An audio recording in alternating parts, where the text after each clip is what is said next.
स्वागत है आप सबका मेरे चैनल पे। मैं हूं आपका होस्ट, आपका दोस्त अभिषेक। लाए हूं आज आपके लिए एक बहुत ही इंफॉर्मेटिव वीडियो। सो आप अगर राइडर हो, आप अगर ट्रैवलर हो या कार से ड्राइव करते हो, लंबा लंबा इंडिया में घूमते हो या कहीं और भी घूमते हो, basically if you are a traveller this video is very informative for you. Because मैं कुछ ऐसी टिप्स लाया हूँ वीडियो में, कुछ ऐसी ट्रिक्स लाया हूँ, कुछ ऐसे तरीके लाया हूँ जो मैंने इस्तेमाल किए हैं। I have been riding, I have been travelling since like more than 10, I think 13-14 years now, and long distance traveling I have been doing since 7-8 years, I think around 10 years. So मुझे भी actually याद नहीं है. So I have been traveling quite for some time now, and मुझे ऐसा लगता है कि मैं आपको ये चीज़ें शेयर कर पाऊंगा और आप लोग उसको इस्तेमाल कर पाओगे और आपके ट्रिप्स, आपके जो लॉन्ग राइड्स है वो आप अच्छे से प्लान कर पाओगे। सो ये वीडियो थोड़ा लंबा होगा but then it will be very important for you guys. So do एक पेन पेपर लेके रखो यार, तो फिर सेव करके रखो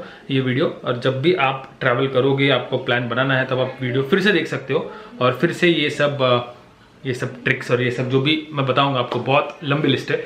सो I have made this list, ये बहुत ज़्यादा मैंने लिखा हुआ है। सर पहले मैं क्लियर करना चाहता हूँ, ये वीडियो उन लोगों के लिए स्पेसिफिकली टारगेटेड है जिन लोग का ट्रैवलिंग जो है वो एक स्पेसिफिक टाइम फ्रेम में होता है। काफ़ी लोग हैं जो जिन लोग के पास टाइम का कोई लिमिटेशन नहीं है। काफ़ी लोग हैं जो बिजनेस करते हैं या जो स्टूडेंट्स है या जिन्होंने जॉब से गैप लिया है।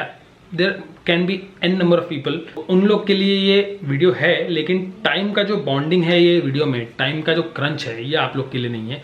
ऑब्वियसली आप लोग चाहे उतना दिन रह सकते हैं किसी भी पॉइंट पे और चाहे उतना एक्सप्लोर कर सकते हैं, because you have the time.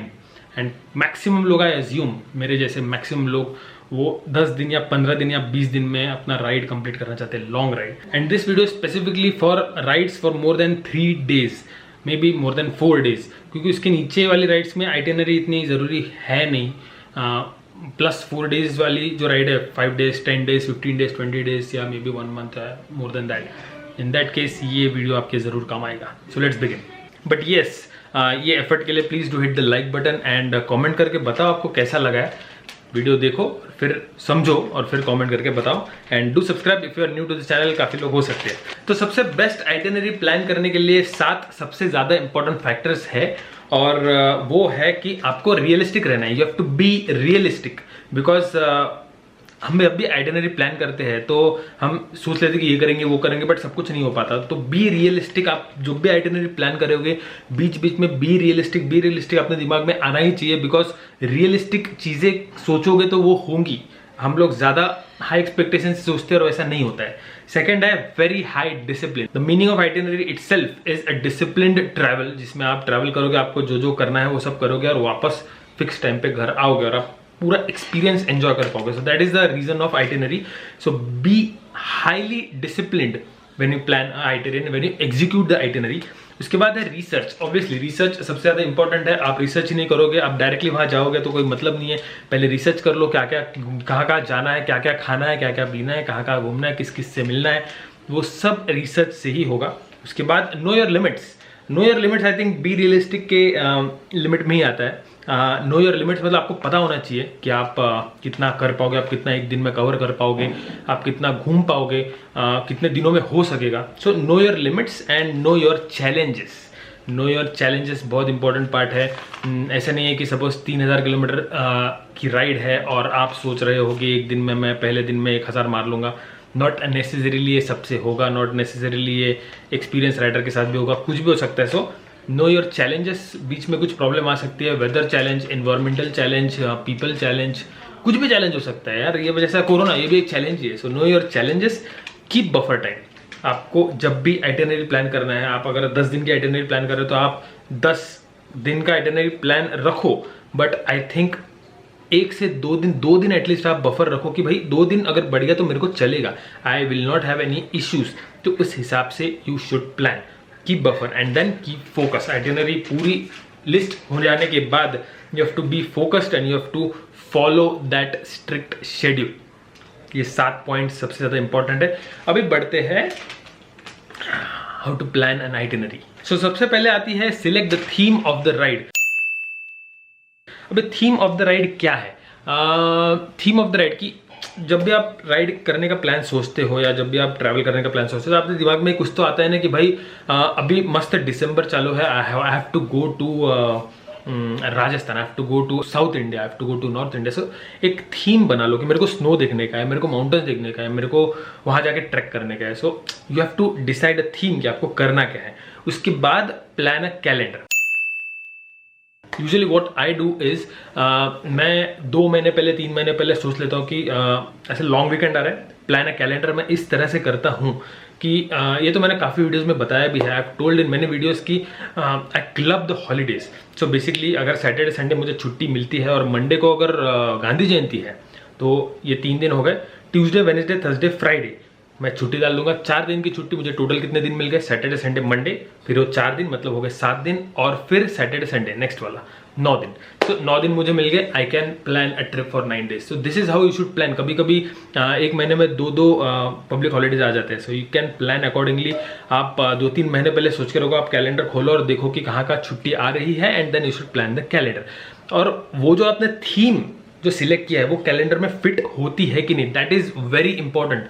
अगर मैं सोचता हूँ कि मुझे नॉर्थ ईस्ट जाना है और अगर मुझे गांधी जयंती वाली छुट्टी जो है ये 9 दिन की, ये 9 दिन के इसमें मैं नॉर्थ ईस्ट जा पाऊंगा? तो बी रियलिस्टिक, मैं जा पाऊंगा क्या? इम्पॉसिबल। नॉर्थ ईस्ट के लिए कम से कम आई थिंक 20 डेज चाहिए। 20 डेज में नॉर्थ ईस्ट अच्छे से कंप्लीट होगा। 9 दिन में मैं जाके भी नहीं आ सकता, मतलब जाके थोड़ा बहुत घूम के भी वापस नहीं आ सकता। It is that far. 4 दिन तो मुझे जाने में लग जाएंगे।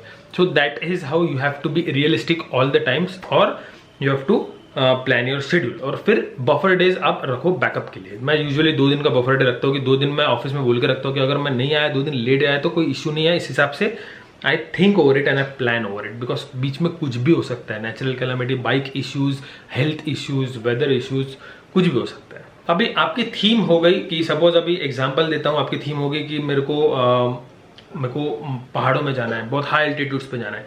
सो then you have to select your destination. Destination select हो गया कि मैंने डेस्टिनेशन कर लिया स्पीति। मैं गूगल मैप्स खोलता हूँ, आई लुक फॉर किलोमीटर्स कितना है, मुझे दिखता है अराउंड 4500 किलोमीटर्स और अराउंड 5000 किलोमीटर्स। तो मैं फिर सोचता हूँ कि सबसे फास्ट डिस्टेंस कवर किधर होगा? Long highways, continuous highways, expressways, 4 लेन, 6 लेन, 3 लेन। सो ऐसे हाईवे पे मैं डिस्टेंस जल्दी कंप्लीट कर पाऊंगा। पहाड़ कहाँ शुरू होते हैं मैं वो एनालाइज करूंगा। पहाड़ों में स्पीड कम हो जाती है यूजुअली, जो किलोमीटर्स आप कम कवर कर पाओगे एक दिन में। सो उस हिसाब से आप सिलेक्ट डेस्टिनेशन करोगे, टोटल किलोमीटर्स देखोगे, और उसके बाद आप एनालाइज करोगे कि डुएबल है क्या उतने टाइम फ्रेम में। अगर डुएबल उतने टाइम फ्रेम में है तो ठीक है, चलो you can fix this plan. Doable है कि नहीं ये आपको बहुत रियलिस्टिक तरह से सोचना है। यू कैन नॉट थिंक वेग कि मैं 10 दिन में नॉर्थ ईस्ट जाके आऊँगा या 4 दिन में मैं साउथ टच करके आ जाऊँगा। ऐसा नहीं करते। जान के साथ खेलना भी नहीं है, कुछ भी करके करना है ऐसा भी नहीं करना है। You have to be very realistic, और बफर सिर्फ टाइम का नहीं रखना है, आपको खुद का भी बफर रखना है। You have to keep buffer of your health. आपको जो फटीग आएगा, आपको जो इश्यूज आएंगे, बैक पेन, ये सब चीज़ों का आपको बफर रखना है और इस हिसाब से प्लान करना है। सो बी रियलिस्टिक वंस अगेन। अब सब एनालाइज हो गया, पूरा प्लान सेट हो गया, देन आप फिक्स कर दो प्लान कि भाई चलो अभी मेरे को स्पीति जाने का है। आई हैव अ गांधी जयंती वाला वीकेंड, लॉन्ग वीकेंड, और उसके बाद मैं 4 दिन छुट्टी लूंगा, और उसके बाद मैं 9 दिन का मैं प्लान कर सकता हूँ। सो स्पीति राइड मैं आई थिंक 9 या 10 दिन, एक दिन एक्स्ट्रा, 10 दिन में मैं कर सकता हूँ, ऐसा मैंने सोच लिया। अभी मैं उसको कैसे कर पाऊंगा? तो सबसे पहले I will check the route कि हम जाएंगे कैसे और वापस आएंगे कैसे। मैंने सोच लिया, मैंने गूगल मैप्स पे डाला, अल्टरनेटिव्स रूट देखा, मैंने मेरे दोस्तों से आइटिनरी ली, जो दोस्त ऑलरेडी गए हैं उनसे मैंने आइटिनरी ली। उसके बाद मैंने देखा कि उन्होंने कितने दिन में कंप्लीट किया, उस हिसाब से मैं देख रहा हूँ कि मैं कितना कर सकता हूँ। वो जो उनका प्लान था उसमें उन्होंने मे बी 11 जगह देखे होंगे, तो 11 जगह मेरे आइटिनरी के मेरे 10 दिन के शेड्यूल में पॉसिबल है क्या? अगर नहीं है तो उसमें से कौन सी जगह मैं स्किप कर सकता हूँ, कौन सी जगह आउट ऑफ फोकस है जो मैं स्किप कर सकता हूँ। समझ रहे हो? I think you are getting my point. तो आप जब भी रूट देखोगे जाने के और वापस आने के, तो आई थिंक आप अल्टरनेटिव रूट्स जरूर देखो, बिकॉज अगर आप जा रहे हो एक रास्ते से और आपके पास अगर दूसरा ऑप्शन है वापस आने का, ऑलमोस्ट सेम किलोमीटर्स का डिस्टेंस दूसरे रास्ते से, तो आप आई थिंक वो प्रेफर करें। Obviously it should be express highway, it should be a big highway. मैं ये नहीं बोल रहा कि किधर से भी आ जाओ, ऑब्वियसली उतनी ही स्पीड से आप आने चाहिए, उतनी ही सेफली आप आने चाहिए। अगर नहीं हो पा रहा है तो वही रास्ते से आओ, नो प्रॉब्लम।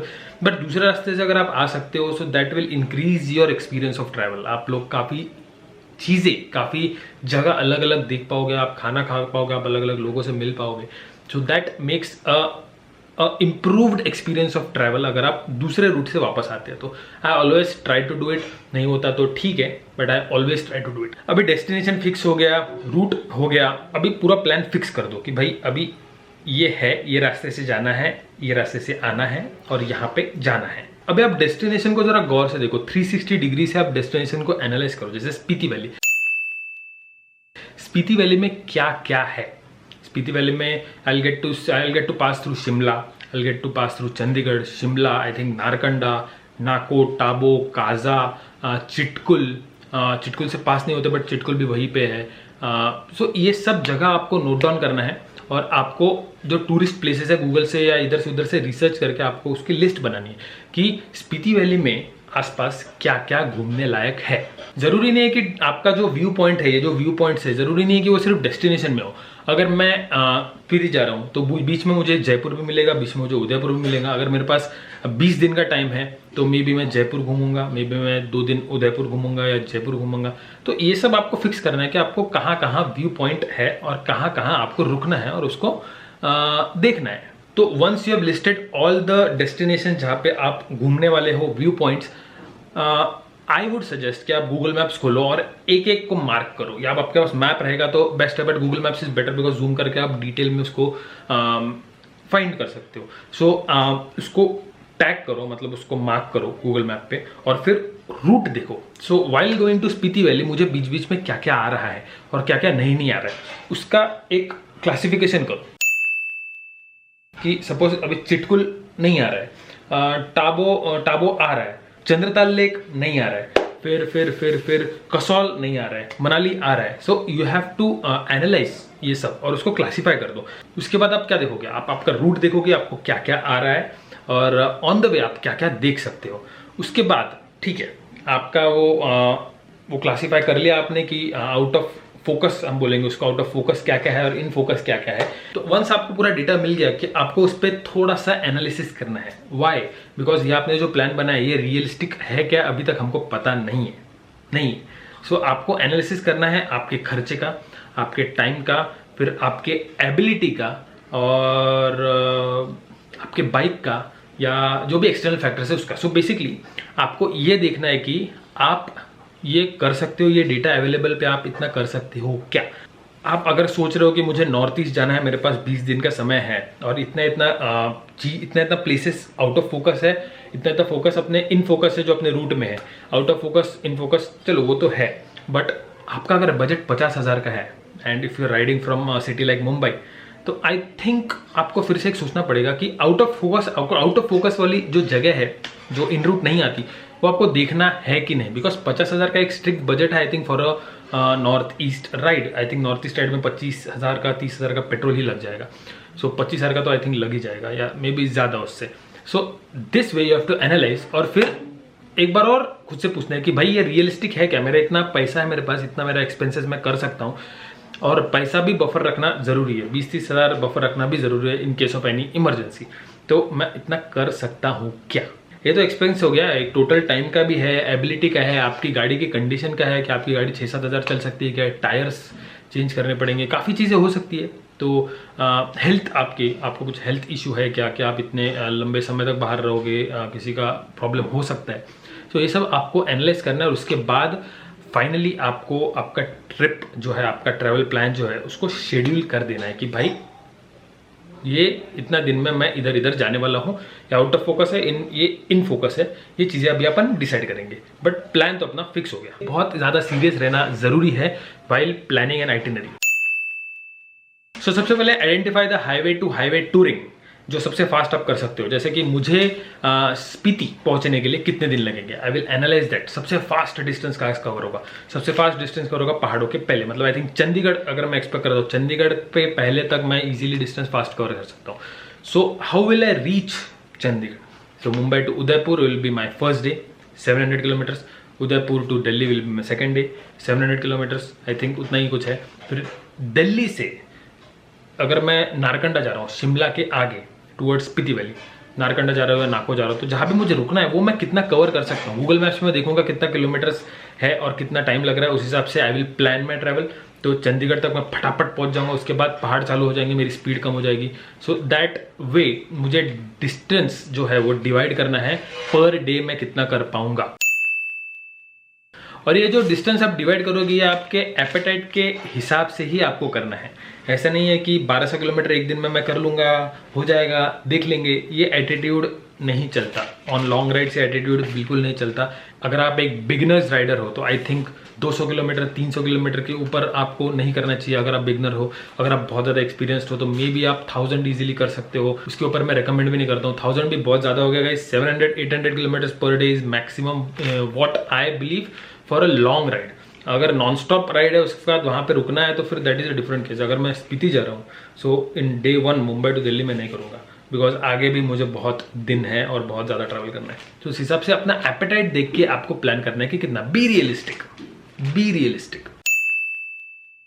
अभी याद है अपन ने क्लासिफिकेशन किया था in focus and out of focus places का। तो ये जो लिस्ट है क्लासिफाइड लिस्ट, उसमें आपको आइडेंटिफाई करना है कि आपके हॉल्ट्स कहाँ कहाँ होंगे। हॉल्ट्स मैं क्यों बोल रहा हूँ, क्योंकि कुछ जगह ऐसी हो सकती है, ऐसी होती है जहाँ पे आप ऑन द वे नहीं देख सकते या हाफ डे में आप एक्सप्लोर नहीं कर सकते। आपको एक दिन चाहिए, आपको 2 दिन चाहिए। सपोज आपके ट्रैवल प्लान में स्पीति वैली की तरफ आप शिमला एक प्रायोरिटी पे है, आपको शिमला दिखना है। शिमला से पास हो गए तो आप शिमला क्या देखो, राइट। सो शिमला में आप थिंक आपको 1 से 2 दिन या 3 दिन आपको रुकना पड़ेगा। उस हिसाब से आपका ट्रैवल प्लान लंबा होना चाहिए। हमारे केस में Shimla was not the priority, हमको स्पीति वैली देखना था, स्पीति वैली एक्सप्लोर करना था, जो भी ऑन रूट है वही एक्सप्लोर करना था। हमारे प्लान में चिटकुल नहीं था, बिकॉज चिटकुल हमने ड्रॉप कर दिया। Why? Because Chitkul was out of focus. Chitkul अगर जाके वापस आएंगे तो हमारे कम से कम 2 दिन बढ़ जाएंगे, 1.5 दिन तो बढ़ ही जाएगा। 1.5 दिन का मतलब 2 दिन है, समझ लो। पूरा एनालिसिस किया था मैंने कि भाई चिटकुल हम जा पाएंगे कि नहीं। तो आपको हॉल्ट पॉइंट डिसाइड करना है कि अगर आप काजा पहुंचते हो, स्पीति वैली अगर आप काजा पहुंचते हो, या सपोज आप लद्दाख प्लान कर रहे हो, आप अगर लद्दाख पहुंचते हो तो लद्दाख में आपको कितना दिन चाहिए। आपको 2 दिन चाहिए, 3 दिन चाहिए, 1 दिन एक्लेमेटाइजेशन के लिए चाहिए, या फिर उसके बाद फिर आप एक्सप्लोर कर रहे हो, उसके बाद 2 दिन चाहिए। तो ये सब आपको पहले ही सोचना पड़ेगा, बिकॉज वो पूरा जो आपका प्लान है, जो शेड्यूल है, वो इस हिसाब से बनेगा कि वो उस टाइम फ्रेम में पूरा हो पाए। So that is the aim कि आपको हॉल्ट पॉइंट्स डिसाइड करना है। तो हॉल्ट का जो प्लेस है आपका बहुत ज़्यादा इंपॉर्टेंट होता है। जैसे आप 3 दिन कंटिन्यूस राइड कर रहे हो तो आप थक जाओगे, आपको फटीग आ जाएगा, आपको आराम करने का, आपकी बॉडी आराम मांगेंगे, आपकी बाइक में भी आराम मांगेंगी। So in this cases halt points are very important. Halt points can be any point in the destination जो आपको डेस्टिनेशन एक्सप्लोर करने में मदद करेगी। Just like Shimla is the place for halt point. पर अगर आप बीच में भी पानीपत में रुकते हैं तो that is I think not a halt point, because वो आपका सिर्फ पिट स्टॉप है, या वो आपका सिर्फ एक रात निकालने का स्टॉप है। That is not a halt point. So plan the halt point in the schedule, और फिर आपको कितना रुकना है वो आपको एनालाइज करना है। अभी रोज आप पॉइंट ए से पॉइंट बी जाओगे, सो उसका जो डिस्टेंस है वो आपको, ये चीज गौर से सुनिए, वो आपको करना है, मतलब करना है। अगर आप आइटिनरी कर रहे हो तो कुछ भी हालत में नहीं करना है, बट करना है। सो मुंबई टू उदयपुर मुझे करना है। अभी I can not wake up at 6 in the morning and I cannot leave at 8 in the morning for Udaipur, नहीं। Why? Leaving at 8 in the morning मतलब मैं उदयपुर पहुंचूंगा रात को 8-9 बजे एक्सपेक्टेड टाइम। होटल ढूंढना पड़ेगा या मे बी होटल बुक करना पड़ेगा। सो खाना वाना खाने तक मुझे 10-12 बज जाएंगे। उसके बाद मुझे सुबह वापस निकलना है। सुबह अगर मैं वापस 6 बजे निकलूंगा या 7 बजे निकलूंगा, 6 तो नहीं, चलो 6 बजे उठेंगे, 7-8 बजे निकलेंगे, तो मैं दिल्ली कब पहुंचूंगा। दिल्ली पहुंचने मुझे 10-11 बज जाएंगे, मे बी 12 भी बज जाएंगे। नेक्स्ट डे अपने को पहाड़ों के लिए निकलना है। नहीं होता है बस, ऐसा नहीं होता है। So you have to be very very disciplined when you do long rides. So अगर आप मुंबई से निकल रहे हो for Udaipur, I would suggest कि 5 बजे आप निकलो फॉर उदयपुर। उदयपुर आप जल्दी पहुंच जाओगे शाम को 7 बजे तक मैक्सिमम। उसके बाद आप होटल चेक इन करके खाना खा के जल्दी से 10 बजे तक सो जाओ, 10-11 बजे तक मैक्सिमम सो जाओ। सुबह 4-4:30 बजे उठ के 5-5:30 बजे ऑन बाइक, वही करना पड़ेगा। You have to be strictly on your high schedule, you have to be very very focused. जब भी हम लोग लॉन्ग राइड पे रहते हैं तो हमारा पूरा जो शेड्यूल है वो पूरा इन लाइन हो जाता है। यूजुअली नॉर्मल लाइफ में हम इतने शेड्यूल्ड डिसिप्लिन नहीं रहते। लॉन्ग राइडिंग ये हमको सिखाया है कि हम जल्दी उठे, जल्दी तैयार हो और जल्दी काम पे निकले और फिर जल्दी सो जाए। हमारा जो खाने का शेड्यूल है वो भी ऑन टाइम होता है, बिकॉज पूरा जो डे का साइकिल है वो ऐसा होता है। लॉन्ग राइड से आने के बाद मुझे सुबह ऑटोमेटिकली 6 बजे मैं उठ जाता हूँ। Why? Because my body is discipline. Anyways, चलो ये तो राइडिंग के बेनिफिट्स हैं, वो कभी और हम बात करेंगे। ध्यान रखना है कि आप टाइम पे निकले और टाइम पे पहुंचे, और आप ऐसा समझ के चले, you have to keep a buffer of 2 hours. आप जब पहुंचेंगे तो आप 2 घंटा लेट पहुंचेंगे, अज्यूम करके आप सुबह निकले। इसका मतलब ये नहीं कि आप सुबह लेट निकले, सुबह जल्दी निकले पर 2 घंटा लेट पहुंचे। और किलोमीटर्स का भी बफर रखना है। सो 100 किलोमीटर, आई थिंक 100 किलोमीटर्स का आपको बफर रखना है कि 100 किलोमीटर्स से कम ही मैं डिस्टेंस ट्रेवल कर पाऊंगा। उस हिसाब से आपकी सिटीज़ या आपके स्टॉप्स, हॉल्ट पॉइंट्स उस हिसाब से फिक्स कीजिए। अभी ये पॉइंट है से पॉइंट भी मैं सबसे ज़्यादा इंपॉर्टेंट आपको मालूम है क्या है? इतने सालों के राइडिंग में मैंने ये चीज़ ऑब्जर्व किया है कि हम लोग सुबह उठते तो 5 बजे है या 4 बजे है, लेकिन हम बाइक पे बैठे बैठे जब बाइक किक मतलब चालू करते हैं तो तब तक 6:30-7 बज जाते हैं। बहुत बार होता है, आपके साथ भी होता होगा। 100% you can comment and let me know why ये सब क्यों होता है। मैं बोलता हूँ हम लोग जब उठते तब तैयारी और ये सब, हमारा पूरा सामान यहाँ बिखरा होता है रूम में। व्हेन वी राइड, रात को हम आते हैं, सामान अनपैक करते हैं, सब ये करते हैं, मतलब समझे ना, तो पूरा मैश रहता है। रात को इसको पैक करके रख दो, सुबह डायरेक्ट उठा के निकलना है। सिर्फ आपके कपड़े जो रात को सोए हुए पहने हुए हैं उसको रखना है, राइडिंग गियर पहन के निकलना है। नहा के रात को ही रखो। आप रात को नहा लोगे तो सुबह नहाने की जरूरत नहीं। सुबह ब्रश किया, टॉयलेट कर लिया, खत्म, विषय कट। यही करना है। जो उठने से बाइक के बैठने का टाइम है उसको आपको स्ट्रिक्टली 1-1.5 घंटा ही रखना है। हम लोग ने 1-1.5 घंटा रखा है क्योंकि पहले हम लोग बहुत ही लाइटली लेते थे, पता नहीं क्यों, नेचुरली है वो। 2 घंटा लग जाता था, 2.5 घंटा लग जाते थे बाइक पे बैठने और सामान बांधने तक, 2-2.5 घंटे आराम से लग जाते थे। So you have to plan कि भाई आपको अगर 2 घंटा लगता है तो आपको उठना 2 घंटा पहले पड़ेगा। ये सोच लो, अगर आप लेट निकलोगे तो आप लेट पहुंचोगे, आपका पूरा ट्रैवल आगे लेट होगा और फिर बहुत इश्यू हो जाएंगे आसपास। नेपाल राइड में हमने बहुत झेला है। So let it be a halt point और let it be a night skip करने वाला पॉइंट, मतलब रात को आप सोओगे होटल में, सुबह निकलोगे। ये जो जगह है ये आपको प्लान इस हिसाब से करना है कि ऑन द वे जो आप लोग देखोगे वो आप देख पाओगे। एग्जाम्पल देता हूँ, अगर मुझे काजा के आसपास की चीज़ें देखनी है, जैसे काजा के आसपास लांगजा है, बुद्धा स्टैचू, उसके बाद चिचम ब्रिज है, उसके बाद घासा, उसके बाद कुंजुम पास है, तो ये जो चीज़ें हैं ये मैं एट अ गो कर सकता हूँ क्या? काजा रुकने का मुझे ज़रूरत है क्या? You have to analyse that. अगर मैं काजा रुकता हूँ और ये सब चीज़ें आके वापस होटल में आता हूँ, उससे अच्छा जिस दिन मैं काजा पहुँच रहा हूँ उस दिन रात को मैं स्टे कर लूँगा और नेक्स्ट डे सुबह 5:30-6 बजे मैं निकलूँगा। वहाँ से मैं सीधा लांगजा जा सकता हूँ क्या? हाईएस्ट पोस्ट ऑफिस जा सकता हूँ क्या? फिर वो होने के बाद मैं चिचम ब्रिज जा सकता हूँ क्या? चिचम ब्रिज से मैं घासा से कुंजुम पास जा सकता हूँ। So you have to analyse this कि काजा से मनाली मैं कैसे जाऊंगा या काजा से चंद्रताल मैं कैसे जाऊंगा और रूट में मैं क्या क्या देख सकता हूँ। सो मुझे एक दिन काजा में रुकने का ज़रूरत नहीं है। So this is what we always do. हम लोग जब भी घूमते हैं तो हम लोग स्टे सिर्फ सोने के लिए इस्तेमाल करने का ट्राई करते हैं। अगर हम लोग को ऑब्वियसली रुकना है और बहुत बड़ी जगह तो हम लोग को एक्सप्लोर करना ही पड़ेगा, नो डाउट इन दैट।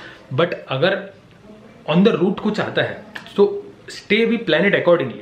अगर हम लोग काजा शाम को 4 बजे तक पहुंच रहे हैं, सुबह सुबह जल्दी निकल लिए, ताबो में हम लोग रुके थे, जल्दी पहुंच जाओगे काजा अगर ताबो में रुके हो तो फिर वो काजा हम लोग शाम को 3-4 बजे अगर पहुंच गए तो डायरेक्ट होटल जाके आराम क्यों करना है? आप वैसे ही जाके जल्दी से लांगजा देख लो, पोस्ट ऑफिस देख लो और फिर होटल में 7 बजे तक आ जाओ और फिर चेक इन करके खाना खा के सो जाओ। नेक्स्ट डे आप जल्दी उठ पाओगे और नेक्स्ट डे आप चिचम ब्रिज देख के डायरेक्ट कुंजुम की तरफ जाके डायरेक्ट चंद्रताल या मे बी टूवर्ड्स मनाली भी जा सकते हो। So that is the reason why you have to plan such things कि आपको स्टॉप कितना लेना है, क्यों लेना है और वहाँ पे अगर लेना है तो इज इट वर्थ कि वो पूरा जगह मैं देख पाऊंगा या नहीं। और अगर नहीं देख पाऊंगा तो फिर आपको वो स्टॉप लेना है। अगर आप देख पाओगे, ऑन द वे भी देख पाओगे या जल्दी पहुँच के थोड़ा देख लिया फिर नेक्स्ट डे थोड़ा देख लिया, तो ये आपको प्लान करना है। आप जब भी लॉन्ग राइड पे जाते हो तो वापस आते time you will be very much highly fatigued then जब आप निकल रहे हो। 50% राइड हो जाने के बाद आपकी बॉडी गिव अप करना स्टार्ट करेगी। गिव अप नहीं करेगी बट आप थक जाओगे, आप आपका जो हेल्थ है वो डिटोरेट होना शुरू हो जाएगा, यू विल बी सिक। होता है, आपको समझेगा नहीं बट होता है, क्योंकि आप रोज गाड़ी चला रहे हो, every day you are crossing hundreds of kilometres, आप घूम रहे हो, आपका बॉडी कंटिन्यूसली एफर्ट्स दे रहा है, तो कहीं ना कहीं उसको थोड़ा सा ब्रेकआउट होना ही है, लाजमी है। बट आपको ये ध्यान रखना है कि 50% ऑफ द राइड के बाद you should have a buffer time, आप आपकी बॉडी को ईजीली उसमें फिट कर पाए। जैसे कि आपने जाते टाइम रोज का 700 किलोमीटर्स मार लिया, every day 3 days you have done 700 kilometres, होता है, काफ़ी लोग करते हैं। But well returning I would suggest कि आप 700 ना करो। रिटर्निंग का आप रूट ऐसा प्लान करो कि आप जब लास्ट 7th, जब 10 दिन का प्लान है, आप 7th डे पे आप 6th नाइट, 10 दिन का प्लान है, 6th नाइट आप ऐसी जगह पे उतरो जहाँ से आपका घर जो है, एंड डेस्टिनेशन आपका घर, वो एवरीडे राइडिंग में 600 किलोमीटर्स में हो पाए। तो मेजर पार्ट तो हो गया आइटिनरी का। अभी आते हैं सबसे इम्पोर्टेंट पार्ट में, दैट इज चैलेंजेस आपको जानना बहुत जरूरी है, खुद के और एनवायरनमेंट के। बताता हूँ आपको। सो चैलेंजेस ये है कि you have to know, you have to be aware of all the challenges that can occur. ये राइड रिलेटेड हो सकते हैं, बाइक रिलेटेड हो सकते हैं, लगेज रिलेटेड हो सकते हैं, बॉडी रिलेटेड हो सकते हैं, एनवायरनमेंट रिलेटेड हो सकते हैं, मनी रिलेटेड हो सकते हैं। बेसिकली ये जेनेरिक थिंग्स है जिसके रिलेटेड चैलेंजेस हो सकते हैं। सो आप you have to be aware, you have to know कि क्या चैलेंजेस आने वाले हैं। जैसे कि मैं स्पीति जा रहा हूँ, सो मुझे पता है कि मुझे ग्लव्स कैरी करना है, मुझे ये ठंडी रहेगी, -6 -7 डिग्रीज हो सकता है, घाट होगा, एंटी फॉग वाइजर लगेगा। So you have to know all the challenges, इस हिसाब से प्लान करना है। क्यों करना है मैं बताता हूँ। क्योंकि अगर आपको पता है कि आप जा रहे हो इतनी ठंडी में और आप अपने विंटर ग्लव्स नहीं लिया, आप सिर्फ राइडिंग ग्लव्स पे जा रहे हो, जब आप -2 -3 -0 डिग्रीज के नीचे जाओगे तो उसके बाद आप स्पीड मेंटेन नहीं कर पाओगे, you will B thoroughly chilled, आप बहुत ज़्यादा फ्रीज हो जाओगे, आपका हाथ मूव करना थोड़ा कम हो जाएगा। इन दैट केस आपकी स्पीड कम हो जाएगी, आपकी स्पीड कम हो गई मतलब आपकी ग्रुप की स्पीड कम हो जाएगी। सो अल्टीमेटली आपका आइटिनरी ब्रेक डाउन होना चालू हो जाएगा। That is the problem of not being prepared for challenges that can come. Yes, ज़्यादा बोल के ना। Next is alternative ways to face challenges. जैसे मनी रिलेटेड चैलेंजेस का अल्टरनेटिव वे मैं सजेस्ट करूंगा कि अगर मेरे पास सपोज बैंक पे मेरे पास 50,000 रुपये है और स्पीति राइड के लिए मेरे को 40,000 रुपये लगने वाला है, so what I will do, 10,000 रुपये अपने पास कैश बफर जो ATM में अपन निकाल सकते हैं रहेंगे, बट उसको इंक्रीज करने के लिए मैं क्या करूँगा, अल्टरनेटिव वे फाइंड करूँगा। कैसे कि अगर मेरे पास क्रेडिट कार्ड है तो जब भी मैं पेट्रोल भरूंगा I use my credit card. So basically मेरे नॉट एवरी 17-18 हज़ार का पेट्रोल लगेगा, but not every petrol pump has credit card वो स्वाइपिंग, बट 12-13 हज़ार रुपये तो मैं आराम से क्रेडिट कार्ड से मार सकता हूँ। तो मेरा बफर का जो है 10,000, वो 10,000 प्लस 12,000 22,000 हो गया। You have to find such alternative ways. Similarly luggage के लिए अल्टरनेटिव वेज, लगेज कभी भी ढीला हो सकता है, इधर उधर हो सकता है, आप एक्स्ट्रा बंजी कॉर्ड्स कैरी कर लो, जिप टाइज कैरी कर लो, आई डोंट नो, काफ़ी चीज़ें हैं। मैं उसके वीडियोज़ अगर आप चाहते हो तो मैं बनाऊंगा, late me no in the comments. But काफ़ी चीज़ें हैं, काफ़ी चैलेंजेस के आप अल्टरनेटिव्स कर सकते हो, alternative ways to face the challenges. जैसे मैं ट्यूब कैरी करता हूँ, that is alternative way to face the challenges of puncture. Basically facing the challenges will eat your time and money. Time आपका ईट करेगा, आपकी आइटिनरी बिगड़ जाएगी, आपकी आइटिनरी अगर बिगड़ गई तो आपका स्टे बढ़ जाएगा, आपका पैसा ज़्यादा जाएगा, आपका फ्रस्ट्रेशन बढ़ेगा, आपका बेसिकली ट्रैवलिंग का मूड जो है वो डगमगा जाएगा। So that is the reason itinerary से स्टिक रहने के लिए you have to find alternative ways of facing your challenges. पूरे जो ट्रैवल प्लान है आपका, पूरे जो राइड है, उसमें आपको वर्स्ट केस चैलेंजेस पहले ही सोच के रखना है कि क्या क्या हो सकता है, आपको रखना ही पड़ेगा। वर्स्ट केस चैलेंजेस, अगर मैं फंस गया कि मेरे पास टॉर्च होनी चाहिए, मेरे पास एक छोटा सा नाइफ या कुछ तो होना चाहिए जो मैं खुद के प्रोटेक्शन के लिए यूज़ कर पाऊँ। तो ये सब चीज़ें बेसिकली आपको पहले आइडेंटिफाई करनी है कि वर्स्ट केस में क्या होगा। एक मेडिकल किट, वर्स्ट केस में क्या होगा, डायमॉक्स, हाई एल्टीट्यूड पर जा रहे तो डायमॉक्स की टैबलेट। वर्स्ट केस में और क्या हो सकता है, टायर इन्फ्लेटर, गाड़ी की हवा कम हो गई तो पंचर वाले तक जाने के लिए टायर इन्फ्लेटर। वर्स्ट केस और क्या हो सकता है, काफ़ी चीज़ें हो सकती है। सो वर्स्ट केस सिनारियोज आपको आइडेंटिफाई करने हैं और उसका मूव आपको डिसाइड करना है कि आप करेंगे। क्यों ये आइटिनरी के लिए क्यों जरूरी है, बिकॉज ये अगर आप नहीं करते तो आपका आइटिनरी बिगड़ जाएगा। 100%। इसीलिए वर्स्ट के सिनेरियो बेसिकली ये वीडियो में सिर्फ आइटिनरी की बातें नहीं हो रही है, ये वीडियो में एक राइडिंग कैसी करे वो भी बातें हो रही है। कभी भी आप लॉन्ग राइड पे हेल्थ रिस्क मत लो। अगर आपको बाहर का पानी नहीं जमता तो use Bisleri water, buy package drinking water every time in every place you go. आप रिस्क मत लो, क्योंकि आपका हेल्थ अगर इशू हो गया तो this will increase your time, this will increase your money, और आपका आइटिनरी बर्बाद कर देगा और आपका हेल्थ भी खराब कर देगा।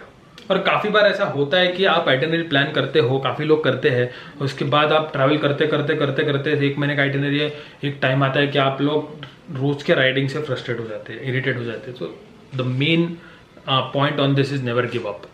गिव अप नहीं करना, आपने इसको चुना है, you have chosen this life, you have chosen this plan, this is your itinerary, you can not give up on that. Why? Because आप जब घर जाओगे तो आप ये सोचोगे कि मैंने क्या करके घर पे आया हूँ। आप जब खुद के फोटोज़ देखोगे, वीडियोज़ देखोगे, आपको लगेगा कि सेंस ऑफ एक एस्टेब्लिशमेंट रहेगी कि आपने कुछ किया है, आप लोग कुछ सीख के आए हो, खुद के बारे में ज़्यादा जान के आए हो। These are all benefits of riding. Never give up, stay motivated. Itinerary से आप स्टिक रहोगे तो ही आप टाइम पे घर पहुंच पाओगे, नहीं तो फिर बॉस लेट हो जाएगा। And last is keep the mind काम एंड एंजॉय द राइड। सो ये आइटिनरी कैसे बेस्ट बनाए उसके पॉइंट्स है, पर ये वीडियो में रेडीमेड आइटिनरी नहीं है, ये वीडियो में वेज है how can you make efficient itinerary जो आप आपके राइड प्लान में यूज़ कर सकते हो। अभी एक और बात मैं दोहराना चाहूँगा कि जो लोग का टाइम फ्रेम है नहीं, जो लोग का फ़र्क नहीं पड़ता, काफ़ी लोग ऐसे हैं, काफ़ी फॉर्चुनेट लोग ऐसे हैं कि जिनको 1 महीना मिल जाता है, या 1 महीना 10 दिन भी हो गया तो उनको टेंशन नहीं है, कोई रिस्पॉन्सिबिलिटी, या कुछ लोग जॉब नहीं करते, कुछ लोग का खुद का बिजनेस रहता है, या what ever it is. For those people ये इतनी सारी चीज़ें मायने नहीं रखती। ऑब्वियसली इसमें से काफ़ी चीज़ें मायने रखती है जो मैंने बताई है, but not all. So time related इतना स्ट्रिक्ट नहीं है उनके लिए। So those people can take it easy on this points. इतने ज़्यादा स्ट्रिक्ट पॉइंट्स आपको फॉलो करने की ज़रूरत नहीं है, लेकिन ऑफकोर्स काफ़ी लोग, मैक्सिमम लोग एक स्ट्रिक्ट टाइम पे जाते हैं, तो उनके लिए ये इंपॉर्टेंट है। तो ये सब चीज़ें आपको हेल्प करेंगी to make a very essential and efficient itinerary. I hope आप लोग को ये वीडियो से कुछ सीखने का मौका मिला हो। मेरे एक्सपीरियंसेस मैंने शेयर किए, this is all based on my experiences. मैंने कल लिटरली इसके इतने सारे नोट्स बनाए हैं और इसको जॉट डाउन करके मैंने इंपॉर्टेंट पॉइंट्स क्लासीफाई किए हैं। So I hope this make difference. आप अभी से प्लान कर सकते हो, मे बी 3-4 महीने पहले, मैं तो करता ही हूँ 3 महीने पहले, 4 महीने पहले प्लान, तो आप लोग स्टार्ट कर सकते हो प्लानिंग। और जब भी आपको लगे कि आई एम मिसिंग समथिंग, वापस ये वीडियो पे आ जाओ and you can watch this video any time and make itinerary. आपके पास कुछ सजेशंस हो तो do let me know the comments. I am sure मैंने कुछ ना कुछ मिस किया होगा। I am not the perfect person जो itinerary, of course nobody is perfect. So आप लोग मुझे बताइए कि कुछ मैं मिस कर लिया तो कमेंट करके, एंड आप लोग के कुछ और टिप्स है क्या how to make an efficient itinerary. Apart from that, do hit the like button if you really like this video. Comment करके बताइए आपको कैसा लगा, और do subscribe the video if you are new. मिलता हूँ आपसे अगले vlog में, तब तक खुश रहो, आबाद रहो, and let me know in the comment section below if you want more such informative vlogs. Bye.